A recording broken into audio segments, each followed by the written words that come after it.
Hello and welcome to another episode of Spark Talk. Our recent episodes have been about the ravages of US imperialism abroad, in particular the war in Iran and the chokehold on Cuba in the last episode.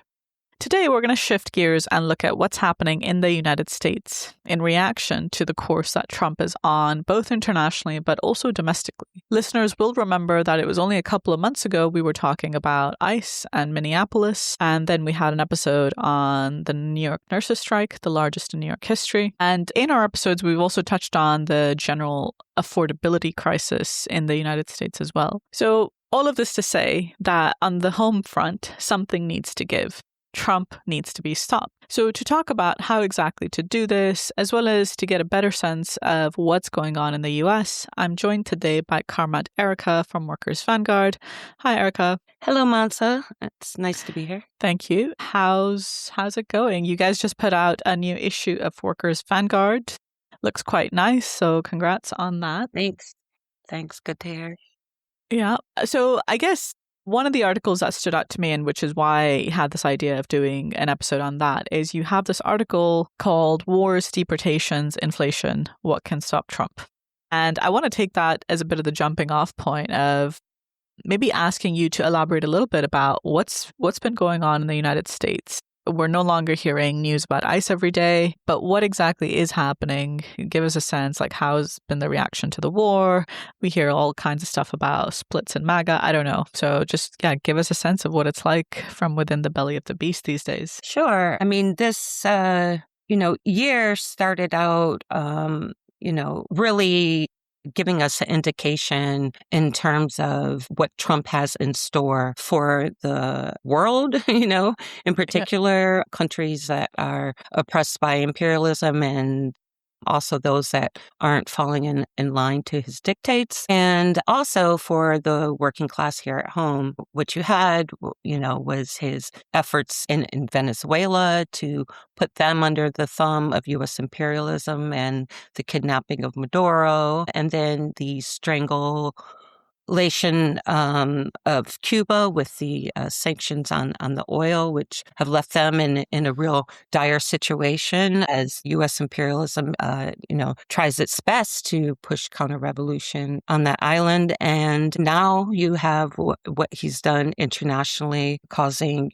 global economic havoc, but in particular, massive killings of people across Iran and also Lebanon that U.S. imperialism, along with the Israeli Zionist state, have been causing thousands of deaths. Meanwhile, in the United States itself, the imperialist war machine has come down as well on workers here, the immigrant population. You saw that with Minneapolis and the siege of that city and the killings of Alex Preddy and Renee Good that you mentioned earlier. But what you've also seen in the United States since the beginning of this year are,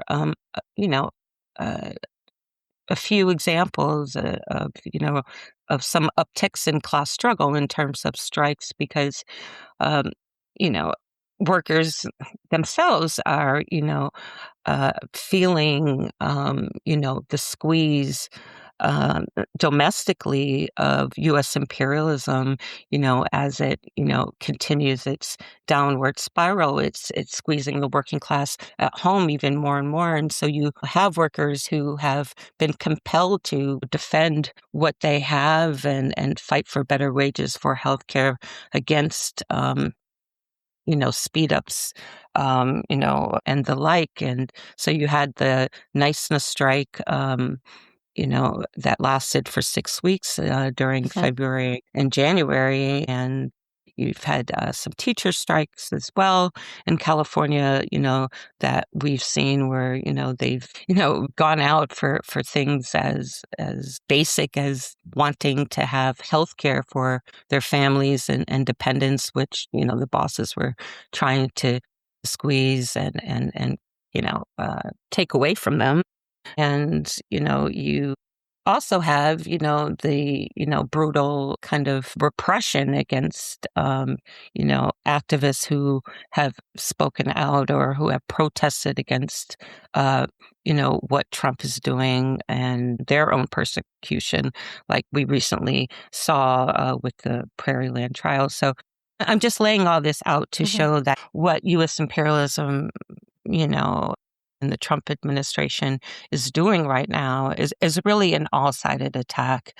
It's against the, interests of the international working class, against, workers here at home, against the most vulnerable layers of the population, immigrants, Black people, et cetera. So it's really, raining down, but, in a lot of ways, it's kind of really just the beginning of what I think this administration, has in store, as it, grasps at everything it can, to stop its slipping dominance and really reassert, control the world over. For sure.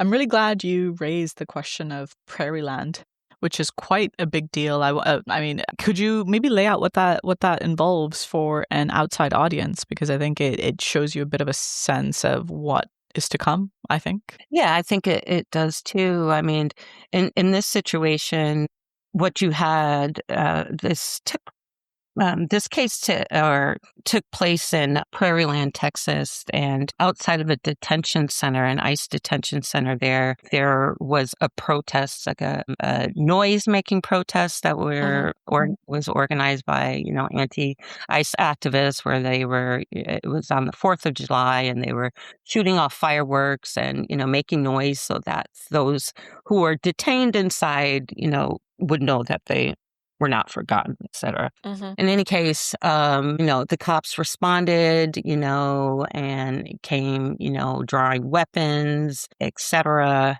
And, one of the activists was armed and, kind of, shot off, it's alleged, some rounds, in the air, one of which ricocheted and brushed the shoulder, allegedly of a police officer. Nothing happened to him, but nonetheless, 9 activists, were charged with, in, domestic terrorism under the Domestic Terrorism Act, and were convicted and, are, now facing, severe and real jail time.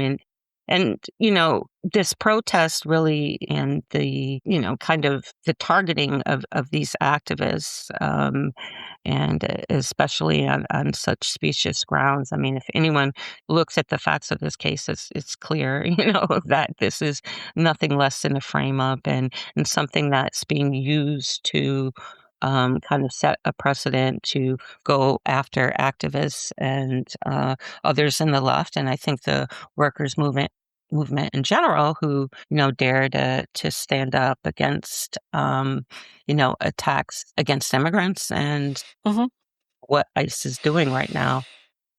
So, yeah, it's really kind of, I mean, we have really sought and fought to kind of publicize this case and also to get more leftist groups, involved in taking up their defense, and also, to try to get unions involved in taking up this defense, because it's really critical. So, I mean, if you're listening to this and you're in a left group and you haven't,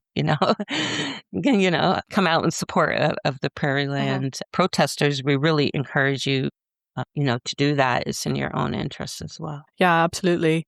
I know the Partisan Defense Committee has made a number of trips to Prairie Land as the trial was happening. You can check them out on their social media, which I'll link in the show notes. I mean, for me, why this is so chilling is because there's as you said, these are anti-ICE activists. That includes there was a teacher who's now been convicted, I think, of, domestic terrorism charges and things like that. It's setting a really bad precedent about coming down on dissent, any kind of dissent against what the course Trump is pushing.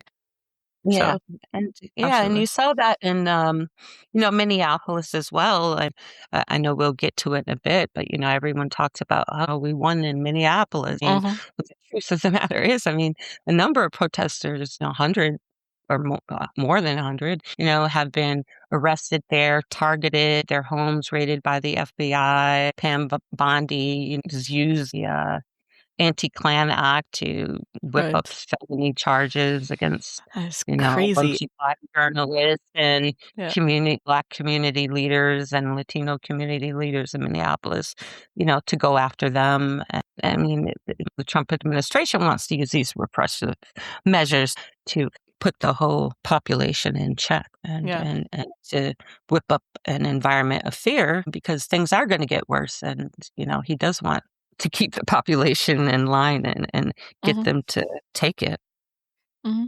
Yeah, for sure. I've got a couple of questions. I think these I'm sort of reacting to the things you hear outside, Yeah. Mhm. about what the impressions are of outsiders regarding what's happening in the United States and sort of the political dynamics there. I think this is, well, I don't know, actually, tell us, like, what are Trump's ratings looking like? Because I think one of the last times we spoke, we had discussed that, the affordability crisis is really making a bit of a dent in support for Trump. I'm not sure. Do you have a sense of how that's changing in light of the war?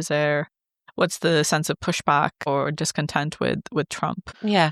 I think there has been discontent building, for a while. I mean, despite him, running with all this populist rhetoric that he's going to, be different and have an, answer to, economic crises and bringing back jobs with his tariffs and, all those, things he said that made people who, felt really screwed by Biden kind of look to him to as if he was going to offer some alleviation to their current, cost of living Mhm. issues that, kind of become a more acute for the working class on a daily basis here. The truth of the matter is, Trump is incapable of having a real, way to address,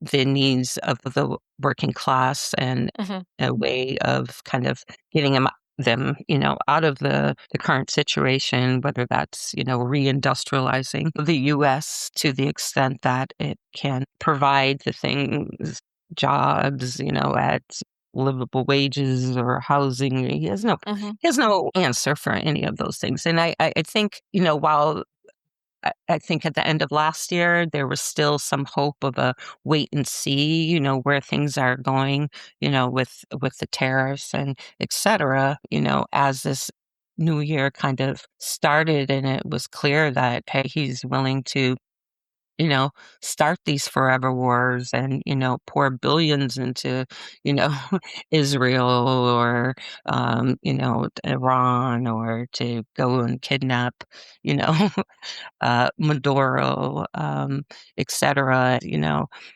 as, he attacked, the federal unions and, cut back on necessary services, whether that was like over veterans, federal aid to veterans or, food programs, et cetera, Mhm. as he, kind of does, all these things. I think, there is a layer, of people who voted for him. And I think you saw this in Minneapolis too, that, are now starting to think.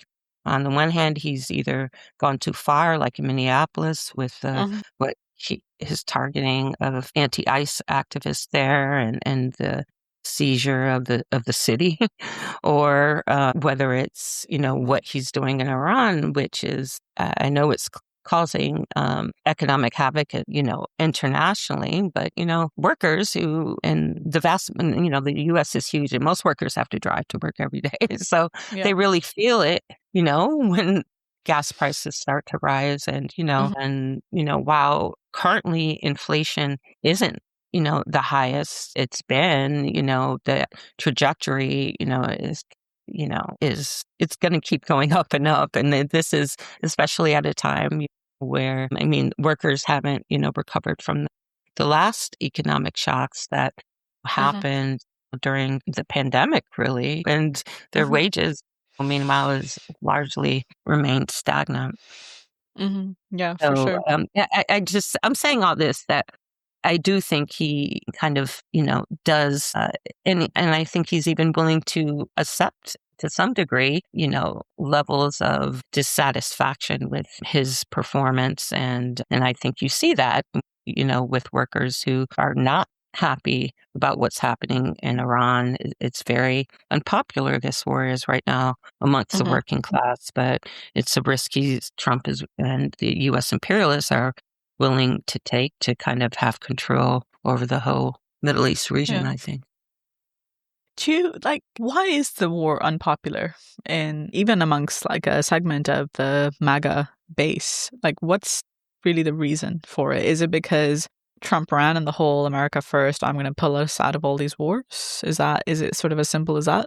I think that is a part of it, that Hmm. there is this idea people what was behind it? Why did people like the America First? Well, they thought he's going to invest in the US, right? Hmm. He's Yeah, not yeah.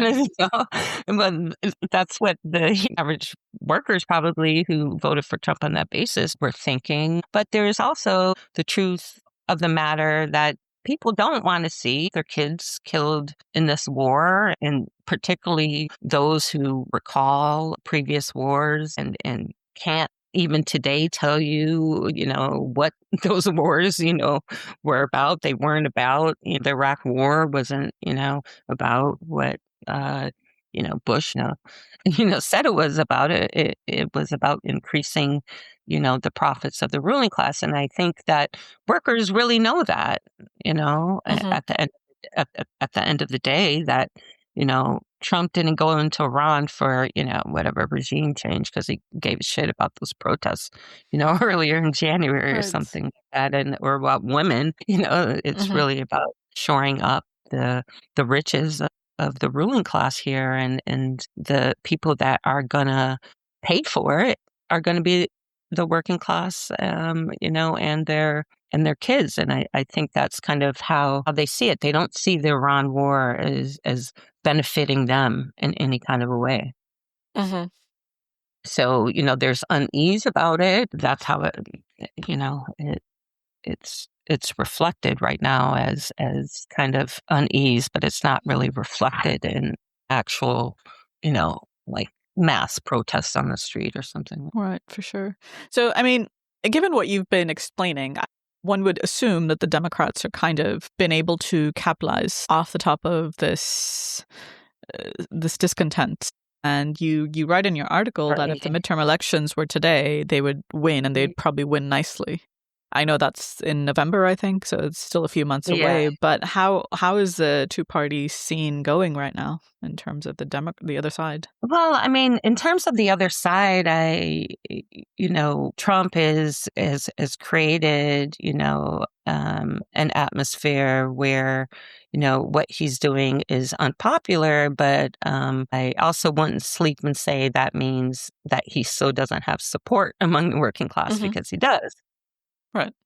But in terms of, where workers who are dissatisfied with the direction Trump is taking things can look, it's really, the Democrats are trying to kind of, fill that sort of, they're vying for, kind of control again, of the White House. And they really want to capitalize on his, unpopularity over the economic situation, over Iran, um, the ICE stuff, to kind of shore up their ability to, win the midterm elections. But really what they've been doing kind of in reality, I think shows as an indication and shows and actually proves to people that, they won't in the end offer, anything significantly, um, different in terms of improving the situation of the working class than Trump has to offer Hmm. for them. They're, upset with Trump about the way he does things. Hmm. But in the end, they really share the same goal as Trump in terms of, wanting to do whatever's necessary to, maintain U.S. imperialism's dominance over the world and workers at home too. So they've offered, some kind of like mealy-mouthed, opposition to the war in Iran, and they're mainly upset that Trump, eliminated them from the process of deciding to go to, to war. But in terms of, what Trump is trying to achieve with that war, they see no problem in that and trying to make sure U.S. has control over the entire region. They, along with Trump, wanted to get rid of the Ayatollah as well. Right. Yeah.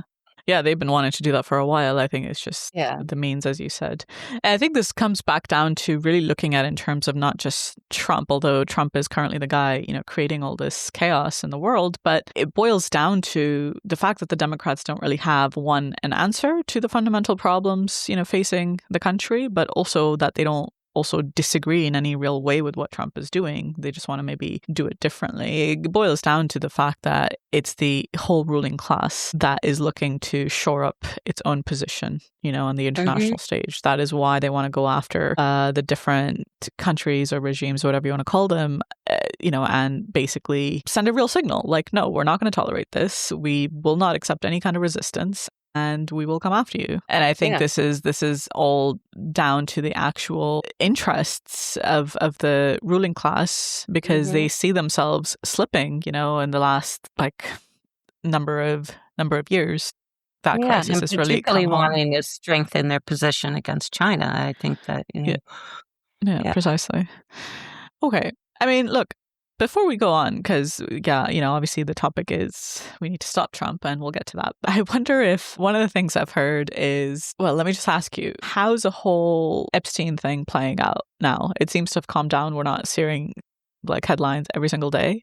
But how's that playing out in terms of the backlash against the, huge segment of the establishment that's been implicated in it? Has that also been something damaging Trump's ratings? Or not so much anymore? Yeah, I think people are really pissed about it. I mean, you had that one UAW worker, I forget his name, who was fired for, Was he actually fired? Yeah, he was, for calling out, Trump over the Epstein files, when he So this is in Detroit, plant. Right? Yeah, this was in Michigan. But I mean, the working class on both sides of the political spectrum, Democrats and Republicans, are, hopping mad, I think, still, over the Epstein files. I think it really, lays bare for them, really the barbarism of, these ruling class leaders, these billionaires. And I think deep down inside, it's just a kind of a revelation of their worst fears, and kind of shown in reality. I mean, I don't know, you kind of have a sense here of what the ruling class is up to behind closed doors, and really the contempt they have for, the working class, for women, for young people. And I think that, the Epstein files really just kind of laid that bare for people now in terms of drawing the connection and of, why it shows you also need to get rid of that same ruling class. I think that precisely that still is left to be done. Yeah, precisely. Okay, so but look, let's get to. I guess what I'm saying is just, the Iran war has kind of overtaken it a little bit in the everyday news press, but I do think it's still on a lot of workers' minds, is why. Oh, really? Okay. Yeah. Some of my friends, it's kind of like memes, but they'll often post, every other day or every few days, we still haven't forgotten about Epstein. The war has served as a big distraction, but this is still ongoing, and they'll kind of do it as a point of insisting on raising the awareness. It's kind of the very liberal sort of tactic. Yeah, I mean, there was also some kooky theories they went and created this whole war because Epstein was going to blow the lid off the whole thing, and that was going to be far worse, but I don't know. Or Trump is being blackmailed by, Israel. And like, Yeah, yeah, I yeah. don't think he needs to be blackmailed by Israel. He's, Hmm. anyway, Yeah, but yeah. yeah, for sure. Yeah. Okay, so look, I appreciate you laying out exactly what's been happening. Of course, I mean, the attention has so much been, well, at least internationally, the attention has been on like the Middle East and so on. But I think it's important to just have a real feel for the things at home are not looking good in terms of, your average worker and the conditions that they are facing in terms of rising costs, in terms of the repression and the precedents being set. And yeah, and at the end of the day, the solutions on offer, you got the two-party system. So let's get down to it. So look, this is a big question. What can stop Trump? What is your answer? Yeah, I mean, I think, it's clear, like, an entirely different strategy than the one that has been on offer so far Yeah. is necessary to stop Trump. And really what's been on offer, in terms of protests in the streets or whatever against Trump is kind of an effort to still align, the working class behind the Democrats to stop Trump, or behind a liberal strategy, a liberal politics, moral appeals and pacifist appeals and that things of that nature, have really kind of really do still play a role, with the trade union bureaucracy, the left, as a strategy, as a strategy to fight Trump. And in reality, it's no strategy at all. In fighting against Trump, I think, and kind of getting the working class, in a place where it can be strong enough, united enough to Mm-hmm. um, really be a counterweight to or counterforce to Trump Mm-hmm. and U.S. imperialism and all of their attacks. You're gonna have to. Key thing is to kind of deal with what is holding the working class back. Anyone, with a job in the United States, particular industrial jobs, and jobs where will tell you that, um, the working class, is very divided. It's very, isolated. Mm-hmm. They're divided, along racial lines, that have existed in this country since, the Civil War, Mm-hmm. basically, between black and white workers. There's divisions between, immigrant workers and American workers, including between black workers and Latino workers, between Trump voters and Democratic Party voters, and the list goes on and on. Mm-hmm. And as long really as the class remains divided as ever along lines that have been really set up by two capitalist parties responsible for the crises that the working class finds itself in, they're not going to be able to have the ability to fight back against these attacks. So I think a big part of our efforts in preparing the working class to stop Trump is actually trying to bridge these divisions in the Mm-hmm. class today, and to try to really kind of fight against the things that have stood in the way of making some of these struggles successful, like the struggle to stop ICE, the struggles, to stop police brutality, the struggles to win strikes and the like. I know I feel like I'm saying something in the negative. In order to stop Trump, you first have to stop the obstacles that are holding the fight Right. to stop Trump back. So that's in Exactly. reality, it's kind of, what we're faced with. And for leftists, and militants and the unions, that and that means, kind of fighting to be a pole to kind of draw a line in these kind of movements that, quote movements, and they're a lot smaller than they used to be, but these movements to fight Trump, we want to, steer this fight in a different direction, a direction, that's kind of based on building the independence, really, of the working class against the rulers. Yeah. No, there's so much in what you said. I mean, I think that I really appreciated what you laid out, because look, this is something we've been banging on about in Workers Vanguard, or in really, if you look at any press of the International Communist League, this is one thing we bang on about. Look, things don't look good for the working class. There's so much division, there's so much disunity, and last year we did a podcast coming out of the workers conference that you guys held in New York, which brought together comrades from industry, from different cities in the United States, but there's also some international presence. I myself was there, but that laid out just a bit of the mood, and it's not good, and you got a sense of just how difficult it is to bridge some of these divisions in the concrete. So it's very easy to be a leftist and be like, oh yeah, working class socialism, blah, blah, general strike, but it's how are you going to get there? We're just not in that position. And I think we get a lot of flack for saying this, but my experience here in Britain.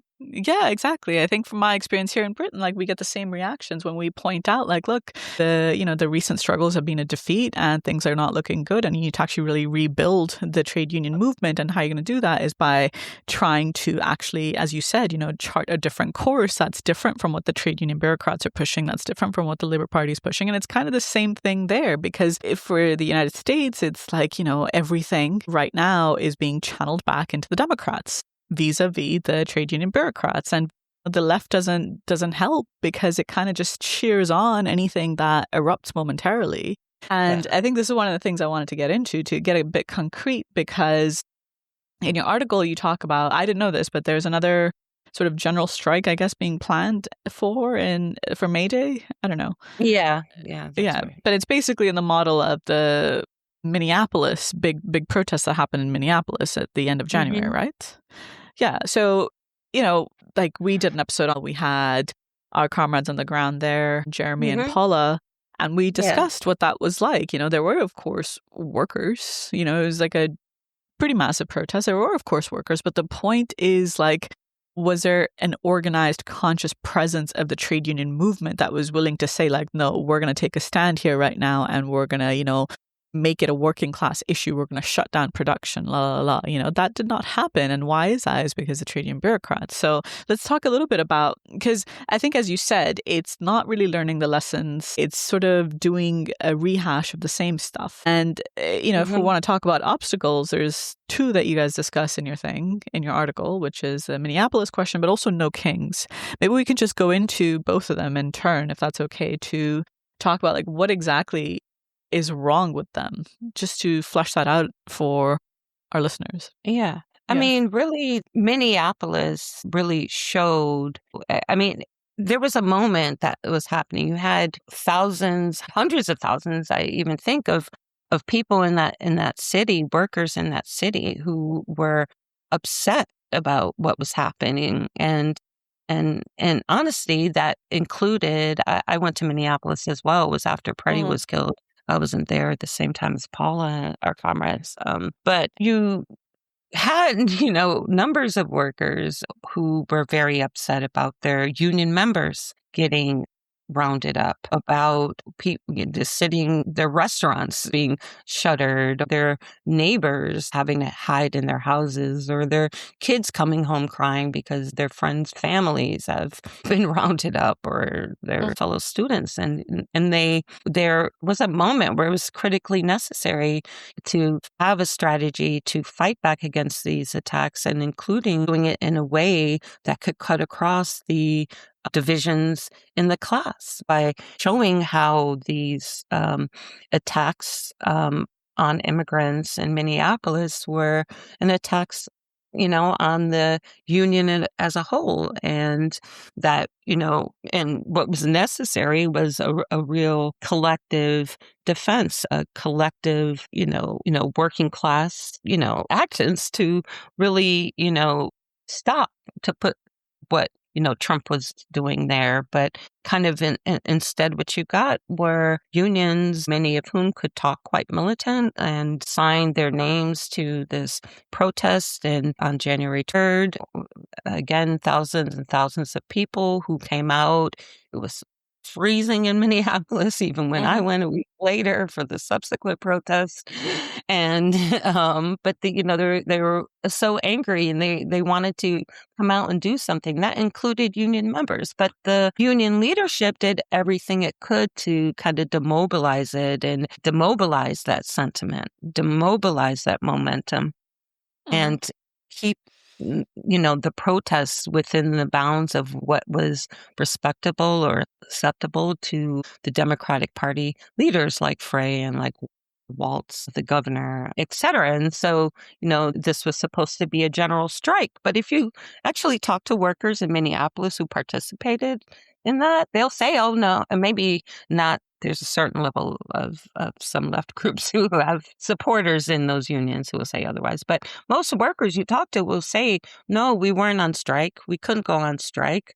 It would have been illegal if we went on strike. The things were running, and they'll say, well, yeah, we wanted to go with our union members, but our union told us, you can either decide to go to the protest. You can call out sick if you want to go, just basically go on your own kind of. And they weren't like really mobilized as a force to. Yeah. In fact, that's actually demobilizing the strength of the unions. It's undermining collectivism and saying you can do things as individuals. And you'll see, members there with their banners from their unions and stuff. But that's not the same thing as a trade union mobilization, which is a collective decision by a working class body. Like, we are going to take this decision, and we're doing this for this reason, and we're making a stand against our boss by also taking this political action or whatever. So I think it's really unhelpful that the left went so gaga over the general strike in Minneapolis, and I think it doesn't do anybody any good, because I really liked how you it really alibis the strategy of the union bureaucracy, who did what it could to make sure that it wasn't a real class struggle, strike type of an action. Yeah. I really like it how you guys put it in this article. You said, if you refuse to recognize that January 23 wasn't a general strike, you sure won't know how to build one on May Day. I think it's kind of funny because what it's saying in a kind of funny way is that you have to learn the lessons, and you actually have to do something different.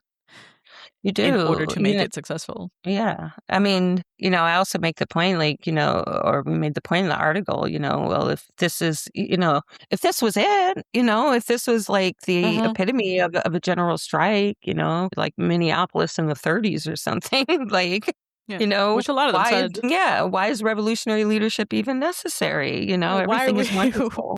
Precisely. It has it's so similar to what people say with Iran right now. We're winning. We're winning. The situation is excellent or wonderful.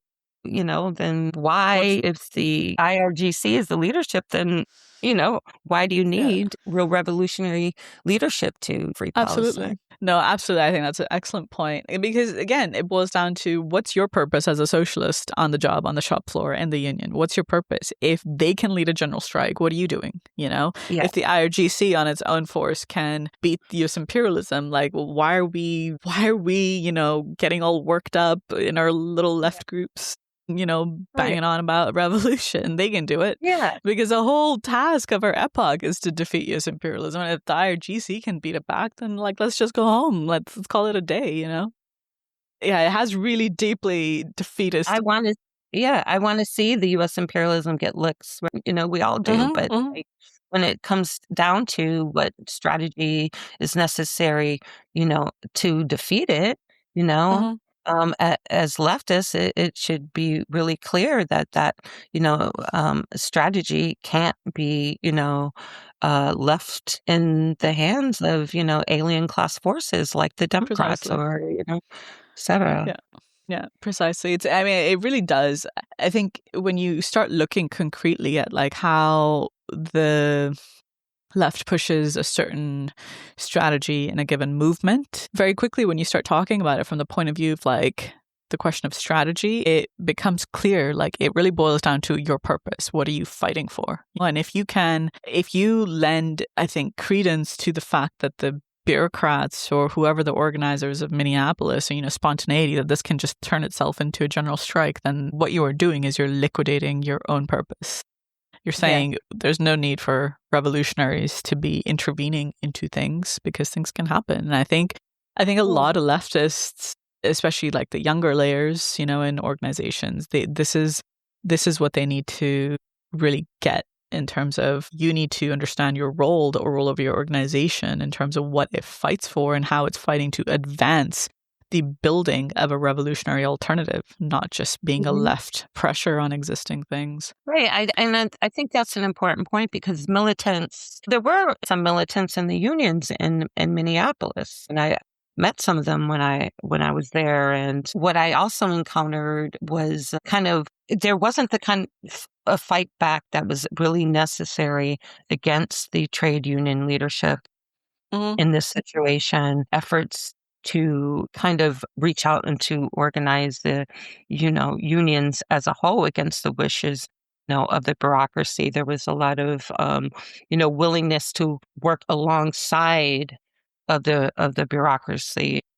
I can think of one situation where I went to this meeting that was organized by a left caucus in the electricians union, and they had, pushed for a motion which against the ICE raids in Minneapolis that was gone all the way up through to the international that came out in support of the motion. Why? I mean, the motion, it criticized the way in which ICE was carrying out these raids. It had the line of the Democrats. Well, there should be warrants first and the whole nine. And then you had this, what's supposed to be a left caucus, patting themselves on the back about they're so happy it was so difficult to even get this motion passed, and they had to conciliate on it and make it palatable for the international leadership who's telling them that they can't strike or bring out contingents because it would be illegal to this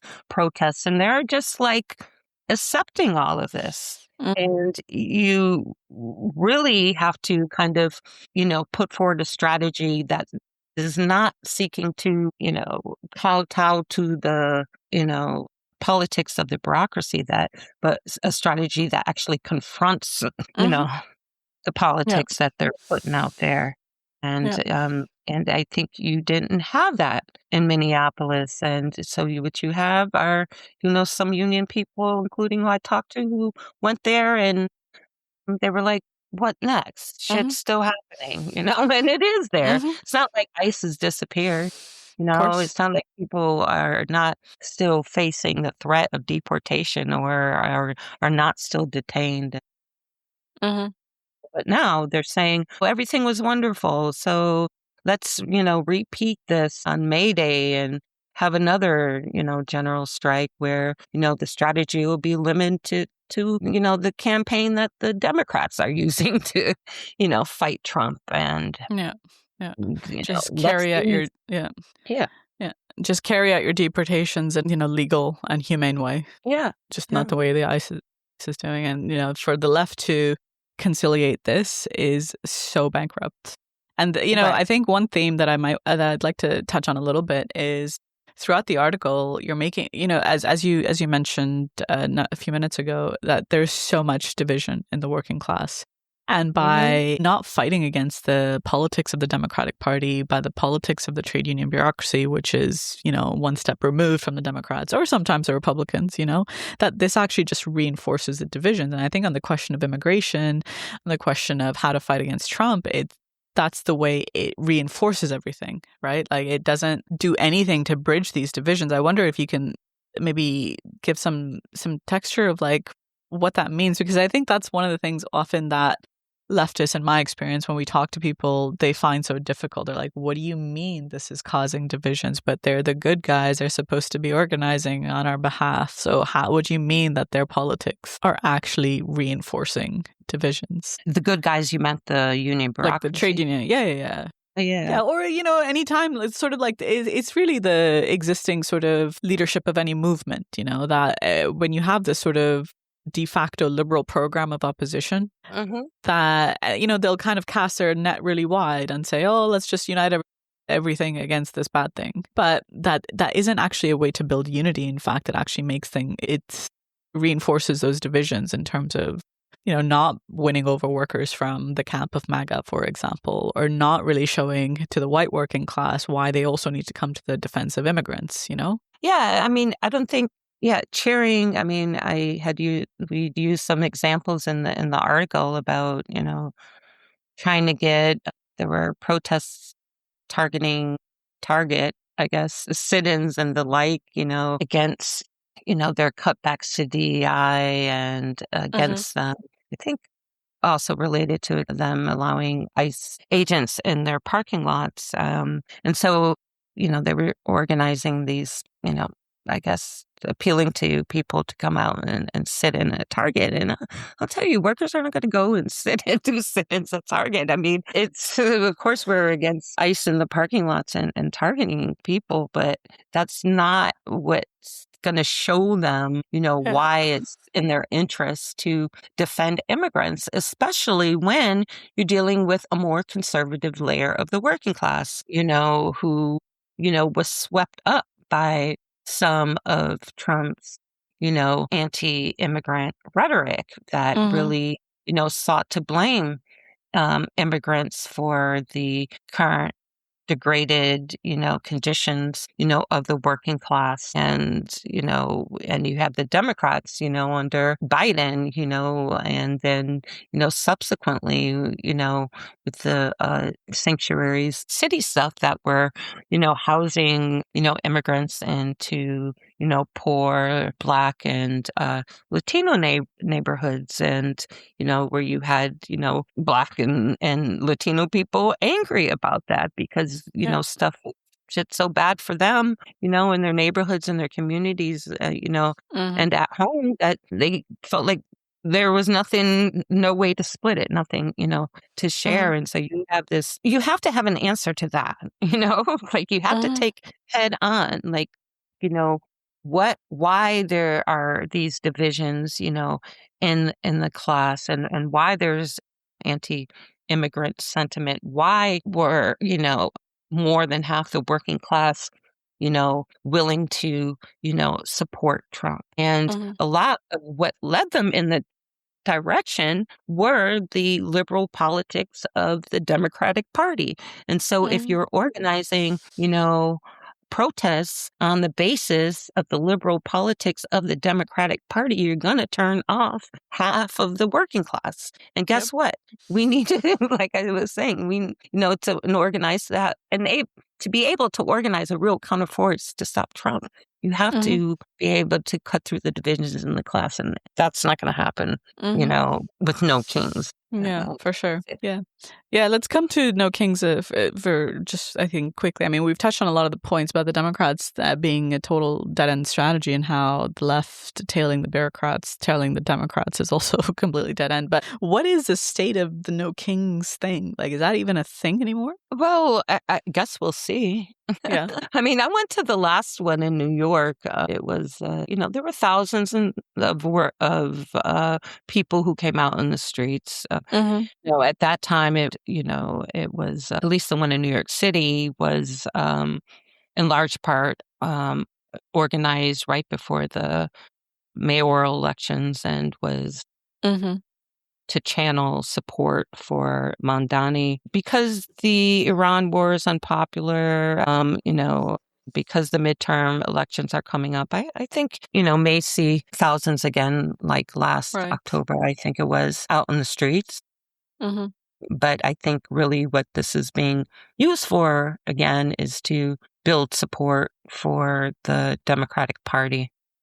Yeah, for sure. And I think it's kind of a bit shameful that some left groups are calling it, a trial run for May Day, because, I mean, it tells you what their aspirations for May Day are. One thing I'd like to ask before we wrap up is there's currently a strike ongoing right now, and that's the meatpackers strike that involves about, I think, 4,000 workers. You guys have been talking about it on your social media. Could you give our listeners a sense of what this is about, what the workforce is like? Because I think this is a bit of a big deal. Yeah, I think it's the strike is a huge deal, and we've had a team there that has been talking to workers, and we'll actually have a statement out shortly on the strike as well. But this, JBS, which is a Brazilian-owned, meat processing plant, is a huge, I guess, meat plant worldwide, but it's kind of a flagship processing plant in the United States, and I think it's responsible for like 5% of the beef sold in the U.S. But Oh, really? yeah, I'm just saying, it's like a huge, you know, Mm-hmm. rich, you know, Mm-hmm. whatever plant, but they're responsible, for the most, kind of brutal conditions imaginable, where Mm-hmm.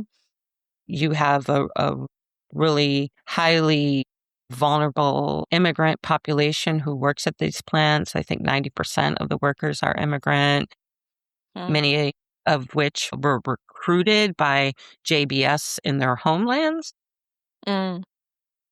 where the bosses kind of pick them up and make them work here. No, I know the case of many of the Haitians that are working at this plant. They came, an agreement, to work, at this meat packing plant in Colorado, and the conditions, that they're forced to work in, as many, over a dozen, immigrant workers sharing one room, to Wow.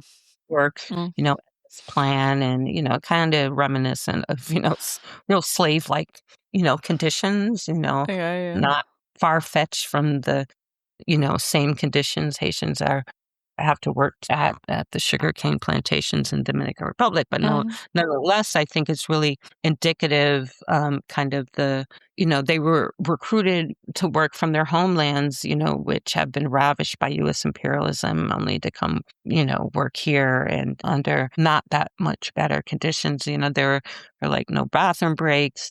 They don't have protective equipment, and you have to understand they're cutting up meat, like Mm-hmm. carving meat. That's a lot of their jobs, and they're not offered, you know, knife sharpeners, and their Jesus. speed ups when they don't make the quota because their knives are too dull. And you can Mm. imagine what a dull knife will, Yeah.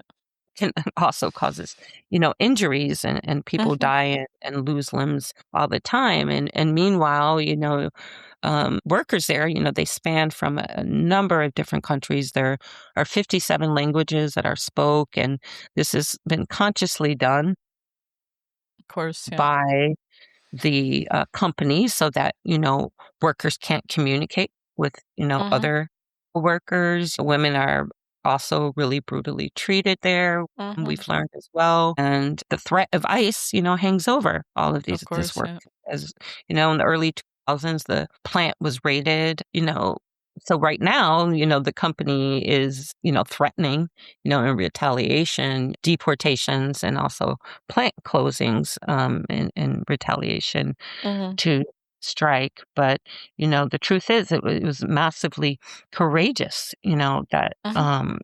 these, workers have come out to wage this strike. I mean, it really shows that they think they have nothing left to lose, and Mm-hmm. and in that kind of a way, because their conditions here are such shit. They'll maybe get deported, and their conditions there are such shit, all at the hands of the the imperialists and their bosses. But really, what you kind of have is, the union bureaucracy, I think, of UFCW, who is not, playing the strike in a way that can win. They're kind of relying, on public shaming, and really running it sort of as a PR ploy, and in Yeah. isolation from the rest of the UFCW. I mean, they organize a lot of JBS plants throughout the region, and so instead of having them join these pickets or get Mm-hmm. others on board who have a lot of grievances, against, JBS. They have all these militant workers, at this Colorado Greenleaf plant who went out. But, the union bureaucracy's stance is to, not stop, not to block the gates, not to stop, production from running. And so JBS has been able to keep things running, which really undermines, their own strike. And so, it's really the same thing each and every time, we see that. It's really like the bureaucrats, they just, I don't know, it's like they have forgotten what a strike even is, Right. Like the last number of strikes, whether it's the US or here, we've spoken about, like, things never stop. There's always ways of crossing the picket line. And the other thing that just infuriates the hell out of me, especially I think on a strike like this, I've seen photos, like this is a hugely like immigrant workforce, as you said, and over 90%. And it's just so liberal to be like, oh, look at the poor workers, be nice, appeal to the goodwill of this gigantic conglomerate. Like if that ever made anything win, like this is just not class struggle strategies. Yeah. Yeah, I think it's really necessary to pose one in this case, and especially given the vulnerability of the workforce, it's really necessary to reach out to other workers of other unions. It's something, as simple as, not having them other JBS plants, not accept diverted beef product, or appealing to ranchers who are really pissed off in the area at JBS to join them, or unions in Denver to give them some measure of protection, so that they can fight to have control of their personal safety and the other issues that they're fighting for. It also points to the need. There's a number of JBS plants in that area that some are union, but a lot are non-union too. They should be brought in, to the union. Anyway, but I really do think it just kind of drives home the point of the significance of the defense of immigrants. Yeah, women for sure. too is also crucial to the defense of the unions. Yeah.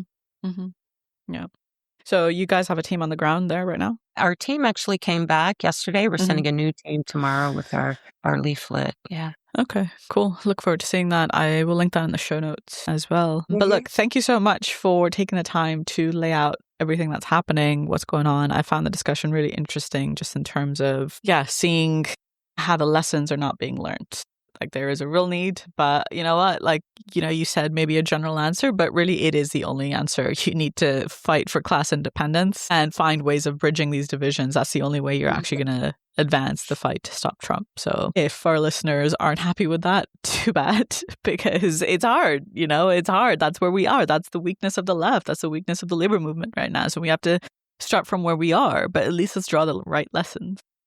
Yeah, well, I think can I end on a few things to point in that direction that they can do, maybe, if they're in New York. I mean, one way that, the left really needs to be strengthened, I think, in particular, there needs to be some united defense and protests, action against some of these, are taking place. So I just want to shout out, a couple of things that, we're doing this week in particular. One of which we're joining with the Workers World Party and protest to release Maduro in defense of Venezuela and against U.S. imperialism outside of Maduro's court hearing in downtown Manhattan on Thursday.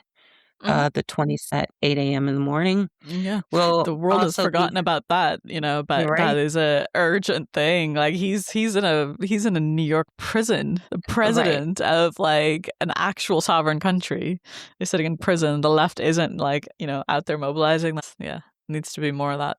Yeah, and we'll also be having a contingent in the No Kings protest to, really, kind of drive a wedge in that protest against, its support to, its alliance with the other wing of U.S. imperialism, the Democrats. And, will be our banner. You can look to join us. I believe it'll say something like because I think the No Kings is called, no ICE, no wars, no kings. And, we're saying, to stop war and to stop to stop war and to stop U.S. imperialism. Workers' Action, yes. Mamdani and the Democrats, no. So Nice. we're looking to do that. And and there will also be the Prairie Land Defense on April 4th is calling for solidarity protests.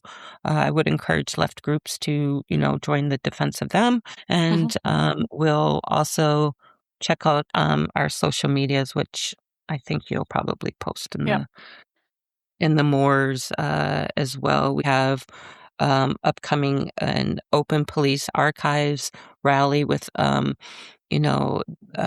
left groups to convict the cop to sentence the cop who killed Eric Dupre. That'll be on April 9th. So we hope left groups can join us for those things. Yeah, for sure.